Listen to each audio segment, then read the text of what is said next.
Le soleil est en train de se coucher. Les 5 compagnons observent l'autoproclamé prince des ténèbres se dressant devant eux, partagés entre l'étonnement de voir que leur grand ennemi n'est qu'un enfant de 10 ans au regard bleu profond et la tension qui se dégage autour de lui. Nova est le premier à parler. Tu, tu es... Oui, exact. Je suis Baki, prince des ténèbres, se présente-t-il, grandiloquent. L'assurance qu'il affiche laisse son public pour la plupart sans voix. Un nouveau silence se fait ressentir, plus court. C'est maintenant Océane, sourire railleur, qui le rompt. Qu'est-ce qu'on a là? Un gamin fait une apparition. Elle se tourne vers ses compagnons. Ça va être très vite plié. C'en est presque décevant, pas vrai les amis? Se moque-t-elle, tentant de détendre l'atmosphère. Mais les autres restent figés sans la remarquer. Elle semble assez mal le prendre alors que Veblen rit d'elle à son tour. Et tout le monde a compris l'ambiance à part toi. On t'a pas appris que les apparences peuvent être trompeuses à l'école? Les autres sont honnêtes, il n'y a qu'à voir la tension sur vos visages pour savoir ce que vous ressentez vraiment. Et qu'est-ce qu'on ressent d'après toi? S'irrite immédiatement l'invocatrice. L'incertitude, la peur. Jubile-t-il d'un sourire méprisant en observant les airs stressés des autres héros. Veblen! L'archer se stoppe à la réprimande de Baki. Cesse de les tourmenter inutilement. Elle sait très bien pourquoi j'ai pris la peine de me déplacer en personne, lui parle le prince de haut. Oui, acquiesce-t-il en s'effaçant. Le calme revient, agrémenté juste des bruits du vent, alors que Baki se tourne vers le groupe et les fixe un instant, presque satisfait, avant de leur adresser un grand sourire. Bravo pour être arrivé jusque-là. Toutes mes félicitations. Les 5 héros ont un sursaut d'étonnement. Je ne m'attendais pas à ce qu'on découvre mon repère si facilement. Je ne pensais pas qu'un simple groupe puisse partir en quête de me chasser. J'ai voulu vous tester en vous faisant combattre un à mes généraux, et j'ai été surpris de voir comment vous les avez défaits, chacun sans exception. J'ai commencé à devenir sérieux en protégeant le château avec la plus grande armée que j'ai jamais créée, mais elle s'est fait détruire par un seul d'entre vous.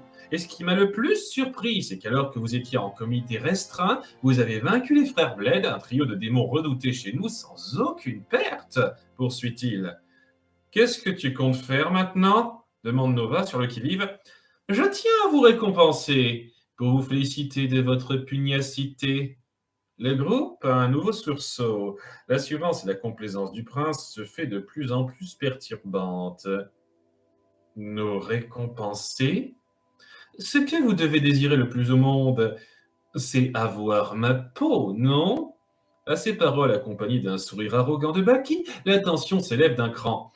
Le hic, c'est que les 4 personnes si présentes que vous avez déjà affrontées sont objectivement plus capables que de l'était chacun des frères Bled. Nous affronter tous ensemble équivaudrait à un suicide pur et dur, qu'importe votre niveau de détermination. C'est pour cette raison que je veux vous accorder une chance. Je vais leur interdire de se mêler à notre combat. Je me battrai seul contre vous. Le groupe est de nouveau surpris par la proposition et l'aisance que l'ennemi a de la faire. Voilà ma récompense, n'est-ce pas magnanime? Ils le regardent tous, la colère au ventre. Qu'en dites-vous? N'allez pas refuser quand même, sourit-il encore. Bien sûr que non. Nous vous affronterions même si tous vos généraux étaient avec vous. C'est dans ce but que nous sommes venus jusqu'ici. Lâche Nova remonté, soutenu par ses 4 compagnons. Alors, je suis à vous, conclut Baki calmement, faisant un geste à Lek, Veblen, Plorias et Molina pour qu'ils s'éloignent. Il s'exécute et le prince est désormais seul face aux héros sur la plateforme. Le groupe se met en position, à 2 doigts d'attaquer, quand Baki leur fait signe d'attendre de la main. 2 minutes. Quoi? Tu n'as pas eu ton goûter? Raille l'invocatrice. J'ai également imprégné de ma magie le sol où vous êtes posé. Le groupe panique un instant et commence à se disperser à cette information. Ne vous inquiétez pas, ce sol a juste la faculté de vous rendre votre énergie. C'est vrai que je me sens nettement plus en forme qu'il y a 2 minutes. Constate Océane. Moi aussi. La suit Gaëla. Ne vous faites pas leurrer, dit Lorniel grinçant, ne quittant pas Baki du regard. Qu'est-ce que tu veux dire? Demande Océane. On pourrait croire qu'il nous fait une fleur, mais en fait, cette situation doit plus l'arranger que nous. Un moyen de le battre aurait été de l'affaiblir en profitant du temps et du nombre s'il nous était supérieur en force, mais comme il régénérera lui aussi ses pouvoirs au fur et à mesure, il pourra se battre pleinement tout du long, explique-t-il, fixant toujours le prince des ténèbres d'un regard exacerbé. Tu te trompes, Lorniel. Le sorcier a un petit sursaut d'étonnement à l'écoute de ce démenti. Le pouvoir de ce sol n'agit que sur les humains. Moi, Plorias et Molina n'en profitons pas. Le seul but de cet enchantement étant de pouvoir profiter de notre combat au mieux, mais je ne m'attends pas à ce que cela dure vraiment longtemps, réplique Baki. Lorniel est surpris et réagit assez furieusement à cette sous-considération, au point de vouloir attaquer Baki tout de suite, mais Nova le stoppe du bras. Calmez-vous! S'il a une si haute estime de lui, autant en profiter et récupérer entièrement, le pondère-t-il bas. Semnia acquiesce discrètement de la tête. Face aux expressions de connivence de Gaëla et Océane, Lorniel arrive alors à se calmer et accepte de rester sur place à se faire soigner. Les deux parties se fixent un temps et ce coup-ci, c'est Gaëla qui veut rompre le silence pour plusieurs questions lui trottant dans la tête. Tu nous dis que vous ne pouvez pas profiter des pouvoirs de cette salle car il ne marche que sur les humains. Qu'est-ce que vous êtes au juste?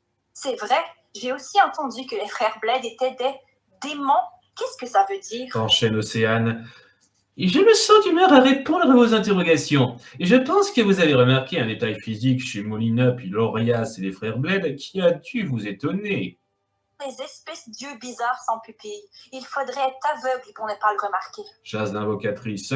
Ce serait notre cas si nous étions des parodias, car d'après mes renseignements, c'est cette pupille qui vous permet de voir. Mais vous avez certainement aperçu que nous n'avions pas ce handicap, poursuit Baki. Vous n'êtes donc pas des humains, mais des démons qui ont vécu ailleurs qu'ici? Conclut Semnia, assez déconcerté. C'est exact. Nous venons d'un endroit appelé Sérinel. Nous autres démons n'avons pas accès à certaines de vos magies, mais nous possédons chacun des pouvoirs qui vous sont étrangers, explique le prince. Des pouvoirs qu'aucun humain n'a jamais eus, réfléchit Lorniel. Notre race nous permet également de vivre bien plus longtemps que vous. Le groupe a un déclic à cette révélation. Lorniel en reste bouche bée. Océane est la première à réagir. Alors ça veut dire? L'homme que j'ai tué en voulant transférer son pouvoir était un démon? La coupe Lorniel, étonnant Baki par cette révélation. Vous devez votre longévité à ce genre de pratique? Vous me plaisez de plus en plus, sorcier éternel! Le sourire fébrile du prince démon refroidit davantage l'assemblée. Cela étant, le seul démon susceptible d'être présent à l'époque ne se serait certainement pas fait avoir comme ça. Il se met à réfléchir. Il y a bien une autre possibilité. Quelle possibilité? S'empresse le sorcier. Les 2 minutes sont écoulées. Je pense que vous avez dû entièrement récupérer de votre précédent combat, se stoppe Baki dans ses explications. Lorniel, un peu déçu par cet arrêt de la conversation, se remet vite en garde à l'instar de ses 4 compagnons. Baki semble les attendre tranquillement, les bras au repos le long du corps. Nova et Semnia sont les premiers à se jeter sur lui. Staël donne des coups d'épée dans le vide à l'intérieur du château de Férinia, davantage dans un souci de mouvement que d'exercice. Angèle finit par s'approcher, fraîchement sortie de son lit, bâton au poing. Tu n'arrives pas à dormir, toi non plus? Se soucie-t-elle? Je m'entraîne, répond-il, continuant de frapper. Je peux m'entraîner avec toi? Il se regarde un instant. Staël acquiesce d'un sourire en rangeant son épée dans un fourreau en cuir léger. Ils se mettent l'un face à l'autre, puis s'échangent des coups légers d'armes contondantes, tout en causant. Tu penses qu'ils reviendront quand? S'inquiète Angèle. Voyons. 4 heures pour l'aller, 4 heures pour les retours. Ça fait 6 heures qu'ils sont partis. D'après mes calculs, ils devraient être là d'ici 2h30, dit Staël d'un ton léger. Tu as raison, ils ne devraient pas y passer trop de temps. Le suit Angèle du même ton. En tout cas, Roken n'a pas l'air de vouloir en parler. Il n'a pas quitté sa chambre depuis leur départ.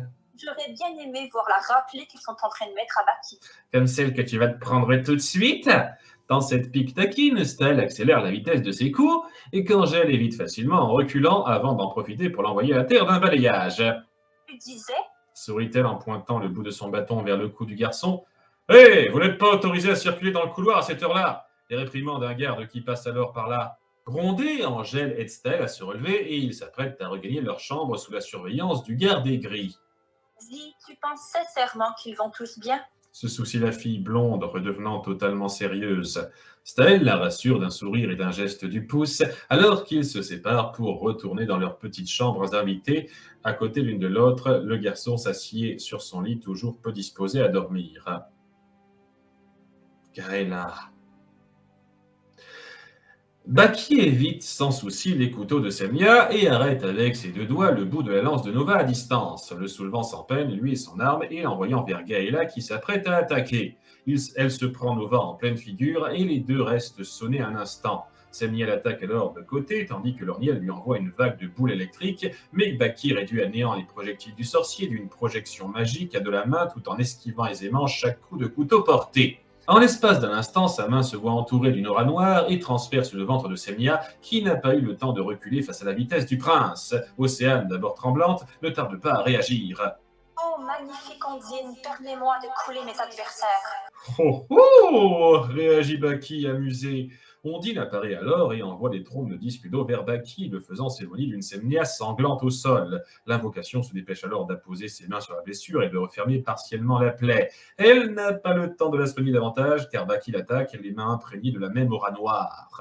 Elle évite un assaut sur deux, mais les attaques faisant mouche semblent bien plus l'affecter que les coups d'épée d'Henry de plus tôt. Elle tente de le toucher avec des disques d'eau, en vain, car Baki s'est placé à une distance suffisante pour voir venir ses attaques et les rendre nulles. Elle défaille suite au coup de l'adversaire en posant un genou à terre. Baki s'approche alors d'elle pour l'achever, mais Ondine en profite pour envoyer une trompe d'eau à bout portant.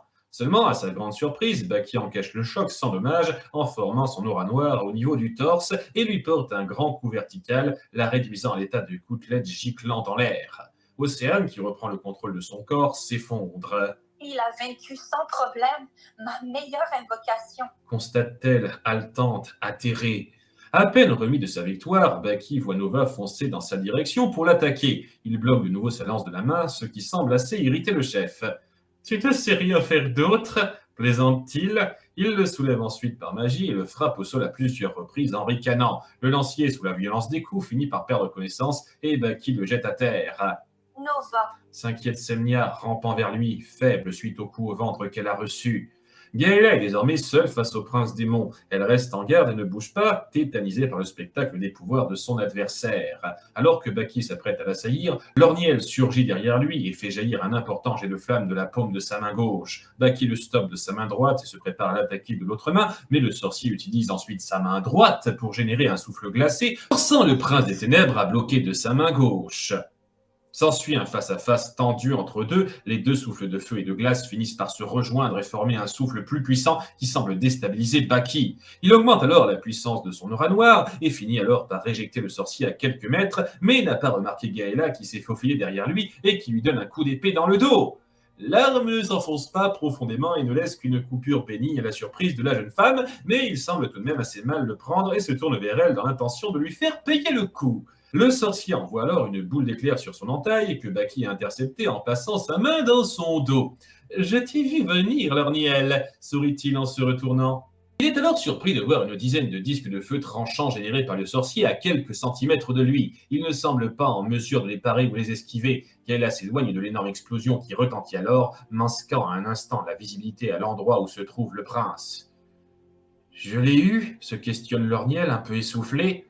À sa déception, lorsque la fumée se dissipe, Baki réapparaît, indemne, une immense hache noire imposante à quelques centimètres devant lui. L'arme en métal similaire à celui de certaines bases qu'il a créées semble bien trop grande et lourde pour un garçon de cette taille, mais il la porte avec aisance d'un naturel qui ne laisse rien présager de bon. « Bravo, Lorniel, tu mérites ta réputation de héros » complimente-t-il d'un sourire assuré. Lorniel, Gaëla et Semnia sont abasourdis tandis qu'Océane demeure effondrée de sa défaite. Veblen observe leur réaction, un peu excitée. Lek essaye difficilement de détourner les yeux. Molina porte un regard vers le sorcier un peu frustré. Et Florias assiste à la scène sans y porter un grand intérêt, ayant hâte que ça se termine. « Je n'avais pas prévu que vous me forciez à utiliser mon arme. Finalement, ça a été assez amusant de vous laisser venir ici. » sourit-il toujours, la plaie faite par Gaëla commençant à se refermer toute seule.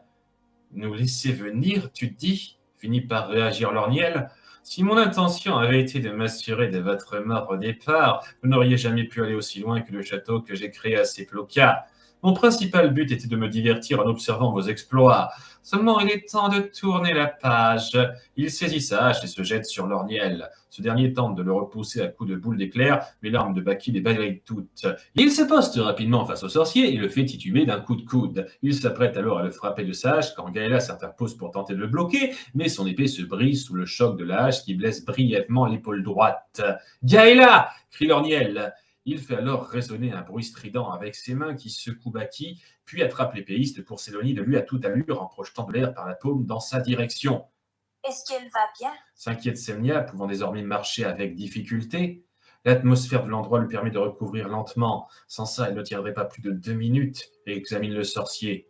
Rassurez-vous, dans 2 minutes, elle ne souffrira plus, tout comme vous, lance Baki, sadique. On ne pourra pas tenir plus longtemps. Aidez-moi à regrouper tout le monde, murmure Lorniel à Semnia. Sans mot dire, ils se mettent d'accord et scrutent le corps inconscient de Nova en restant sur leur garde. Baki prend son temps à approcher, se délectant de la crainte qu'il instaure chez eux. Il ne prête pas attention à Océane, toujours détaché des autres, plus loin, qui sort tout à coup de sa torpeur. Si Ondine ne peut pas te battre, qu'est-ce que tu dis de ça? Éclate-t-elle en frappant alors son bâton sur le sol et brisant le cristal qui l'ornait jusqu'alors. Océane, ne fais pas ça réagit Lorniel, paniqué. Oh, invincible Alexander, annihile de ta lumière tous ceux qui se dressent face à moi. Le ciel prend un éclat bleu aveuglant. Apparaît alors un immense être de 5 mètres de haut, stature carrée et regard sévère, bénéficiant de 2 grandes ailes dorées et portant une toche blanche regroupant tout son corps, les bras et la tête exceptés. Cette invocation, quasi divine dans l'allure, garde ses yeux fermés sans bouger face à l'assistance époustouflée.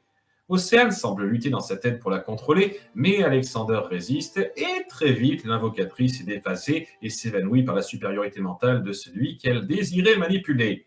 Maintenant, il est incontrôlable, prévient Lorniel un peu affolé. Imposant, remarque Baki, épaté sans montrer la moindre inquiétude néanmoins.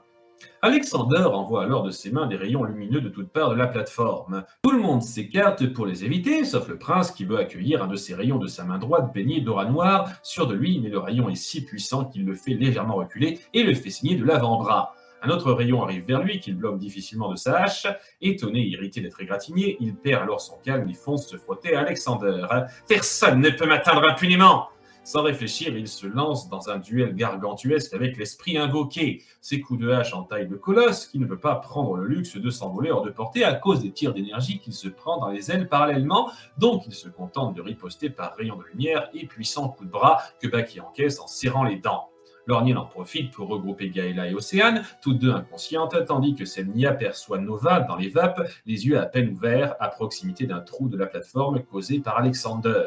L'atmosphère est chaotique, les coups des 2 ennemis font trembler le sol et le déchirent même à plusieurs endroits. Même les généraux sont perturbés par la situation précaire de la place. Larousse se dirige au plus vite vers son coéquipier, mais c'est alors qu'un rayon se dirige vers là où est Nova.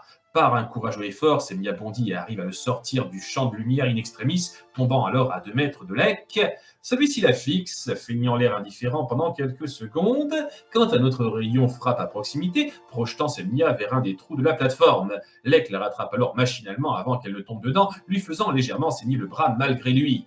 Ils se regardent tous deux un court instant, troublés, puis Lek se ressaisit et elle attaque. Semnia réagit en évitant ses mains griffées de justesse. Lorniel arrive alors à côté d'elle et fait reculer le général à coups de boules d'éclair dans les jambes, transportant Océane et Gaëla sur son dos. Vite, il faut se rapprocher de Nova, déclame-t-il. Ils se rapprochent donc du concerné, couché à 3 mètres de là, en restant sur leur garde face aux autres généraux qui les observent. En particulier, Molina trépigne, hésitant à s'attaquer au sorcier, mais elle n'aura pas le temps de décider qu'à peine arrivée à côté de Nova, Lorniel sort l'orbe magique qu'il aura conservé durant tout ce temps dans sa poche de veste. Il le lance à terre alors qu'il se brise, une bulle transparente de 3 mètres de diamètre se forme, entourant les 5 compagnons qui disparaissent subitement. Ce sorcier avait cet échappatoire en tête depuis le début, siffle Veblen sur un ton presque admiratif. De son côté, Baki, ayant pris de la hauteur, tranche finalement Alexander en deux d'un bond avec sa hache, le faisant disparaître comme Ondine. Il semble néanmoins plus épuisé et énervé après ce combat-là et n'a pas ignoré la fuite des héros. Séparez-vous en 2 groupes et trouvez-les, exterminez-les, ordonne-t-il presque furieux. Océane ouvre les yeux, la tête encore douloureuse, quelque part sur les plaines, Semnia à son chevet. Elle se réveille. Annonce Larousse alors que Nova et Gaëla viennent alors vers elle, visiblement encore affaiblis eux aussi. Ça va mieux? S'inquiètent l'épéiste? Qu'est-ce qui s'est passé? Demande Océane d'une voix fatiguée. Tu t'es évanoui et Alexander s'est mis à attaquer à l'aveuglette. Lorniel a pu nous transporter instantanément à la plus grande distance possible vers le château de Férinia. Grâce au bandage qu'on a pensé à amener, j'ai réussi à soigner Nova et Gaëla au mieux, mais on s'inquiétait de ne pas devoir te réveiller. Explique Semnia. Où est Lorniel? questionne la jeune fille.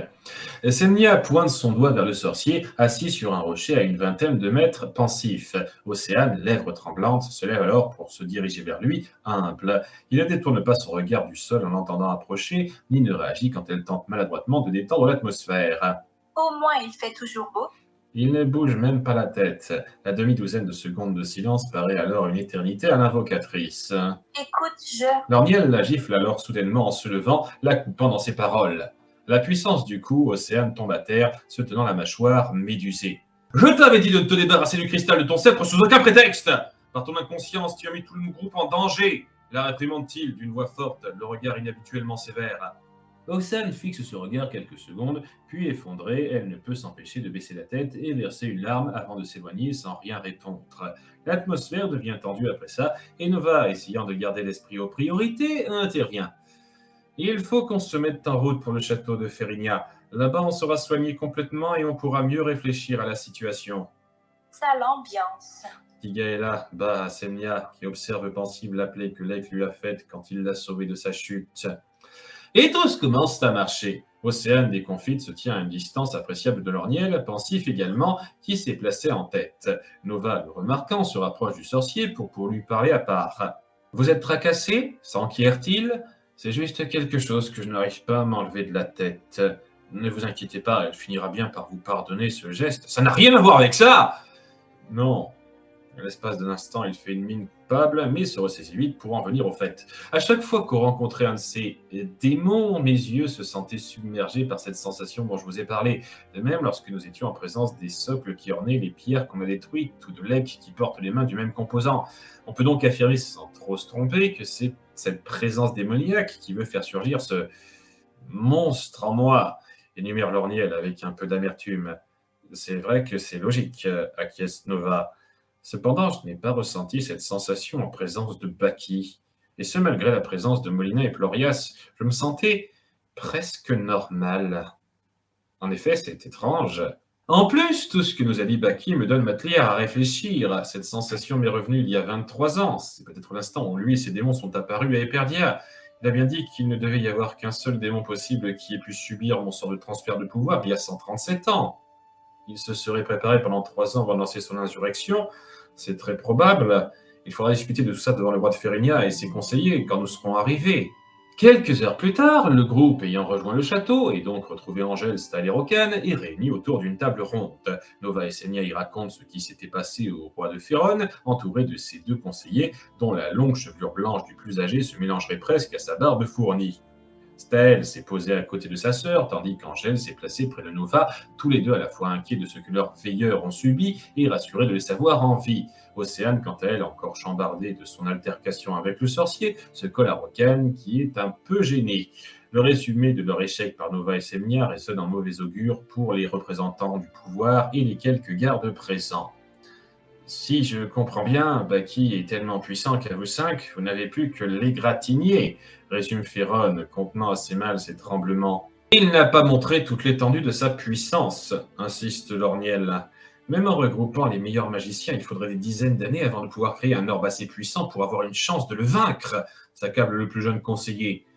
Une ambiance abattue se ressent autour de la table démoralisée. Chaque membre du groupe fait de son mieux pour éviter l'accablement, mais aucun n'a d'idée à proposer pour changer la donne. L'odeur de défaite se fait bien sentir. Il y aurait peut-être une autre solution. Intervient alors le conseiller le plus vieux. Que voulez-vous dire ? Demande Nova. Mon grand-père m'a fait part il y a longtemps d'une légende concernant l'hôtel Reya, répond-il. L'hôtel Reya ? Se questionne Roca. L'hôtel au nord-est d'Eploria que chaque praticien de la magie de lumière se doit de visiter pour achever sa formation.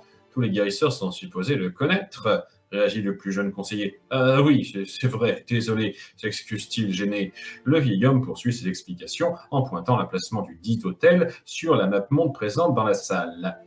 Selon mon grand-père, un esprit serait présent dans cet hôtel et il octroierait un pouvoir immense au couple de personnes dont les intentions seraient pures. Beaucoup s'y sont rendus de l'espoir d'obtenir ce pouvoir, mais sans résultat. Avec le temps, cette légende s'est oubliée, mais peut-être pourrait-elle être vraie. La recherche du pouvoir sans grand but salvateur ne représentait pas un objectif suffisamment pur à l'époque, mais maintenant, peut-être que ça pourrait marcher. Ces ondits sont-ils viables? S'interroge Gaëla. La ville de Béronas, plus au sud, a été érigée au départ pour asseoir un siège de la magie sacrée. C'est la cité érigée la plus proche de cet hôtel. Même faible, il y a des chances pour qu'une raison mystique en soit à l'œuvre, qu'on soit le sorcier. Alors, notre dernier espoir reposerait sur le fait qu'un possible esprit veuille bien nous accorder un pouvoir à l'ampleur indéterminée pour affronter Bakli une nouvelle fois, résume Nova un peu dubitatif. Malheureusement, pour l'instant, je crois que nous n'avons pas beaucoup de choix. Lui dit Semnia. Dans ce cas, reposez-vous ici quelques heures avant de partir à l'aube. Nous allons vous ravitailler au mieux avant que vous ne partiez. Je m'excuse comme prémort de ne pas vous donner de renfort, mais tous mes soldats sont occupés sur le champ de bataille à l'instar des siens. Termine Féron, fébrile de ce dernier espoir mince qu'on lui a apporté. La réunion se conclut alors que tout le monde se disperse. Océane reste collé à Rokan sans rien dire, en partant dans son coin, et le reste du groupe se réunit, presque instinctivement, appréhensif sur l'avenir du combat qui les attend. Un miracle, rien que ça, soupire le chef. Depuis un moment, Leg fait des recherches poussées dans les plaines à l'affût de traces au sol lorsqu'il en trouve à proximité de l'endroit où le groupe s'est téléporté il y a quelques heures. « Molina !» crie-t-il, ameutant la concernée qui arrive en trombe, très sur le qui-vive. Il lui indique alors le groupement de traces de pas qui forment un tas compact là où Océane a été veillée plus tôt, qui se dirige ensuite toutes vers une destination précise. La blonde comprend l'information très vite et jubile légèrement.